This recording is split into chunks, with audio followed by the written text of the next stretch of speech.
All right, so Shannon here asked a question in her email, so I figured I'd just make a video on it for everyone. So she says, I was looking at this block, noticed that my heaviest weights on squat will be mid-level pin squats.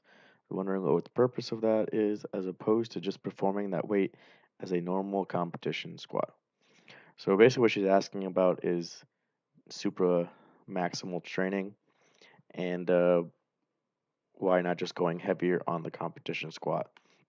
So there's different ways that you can do the super maximum training, and the benefits are kind of getting used to that heavier weight. So let's say your max is 300. Well, if you put 325 or 350 in your back, well, then 300 is going to feel light.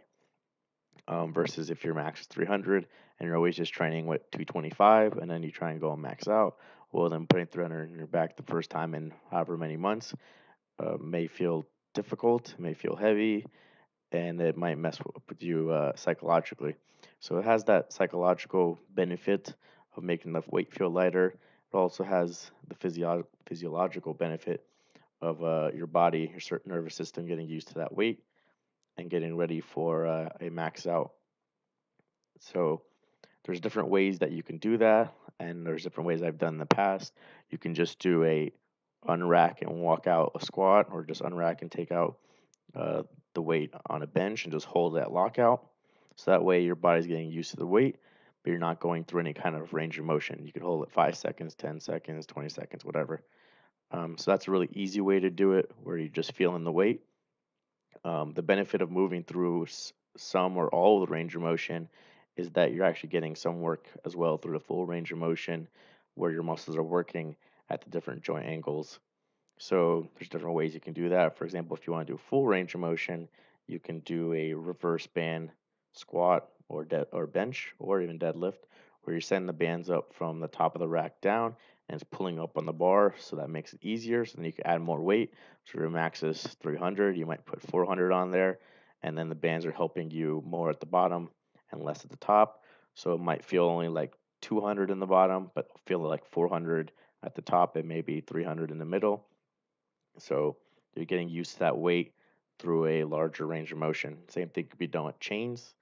The chains are just more linear in the weight, how the weight goes up, versus the bands are non-linear depending on the tension of the band. The downside to using bands and chains is when you need access to them, you need the setup of a rack or whatever to set up the bands correctly. You have to know which band or chains to use and how high or low to set them up to get the weight the effect that you want.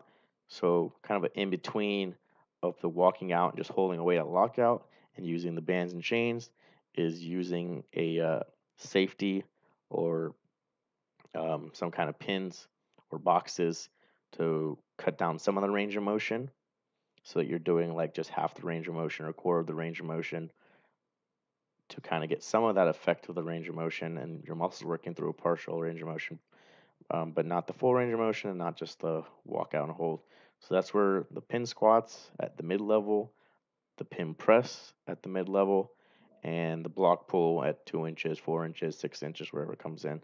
So that's what we have on the training. So here for Shannon, for her day 3, for week 2 through 4, she has the pin squat mid level, pin press mid level, and 4-inch block pull. So for her, we've done pin squats before at a lower level and doing it for reps to build up. For this one, we're just doing 2 sets and we're doing singles. And for block pulls, we're doing 3 sets that are singles just to get used to that weight. So here she's going to do 97% of her 1 rep max, here 100%, and here 102.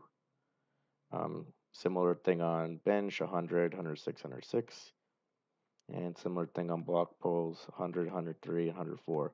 So again, that overload effect through a partial range of motion, working a little bit on your lockout, getting used to the weight.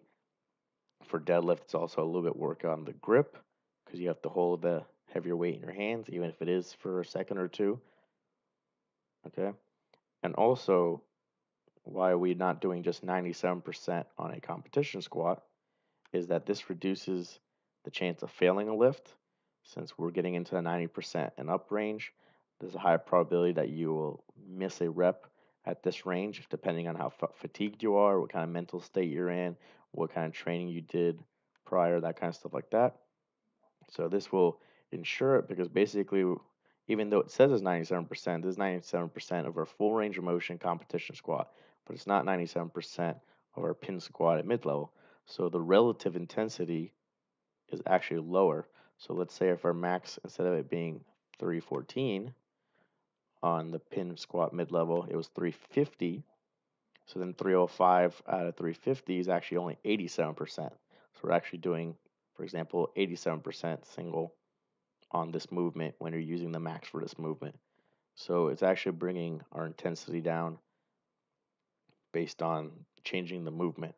So the same thing could be done the opposite way. If you did, for example, a 2-inch or 4-inch deficit deadlift, you would actually making and use the percentage of your competition deadlift. You're making relative intensity harder because a 4-inch deficit is going to be harder. So this is doing the opposite, where it's lowering the relative intensity. And if you were doing RPE, it would lower the RPE. So doing a 305 on a competition squat might be RPE 9.5.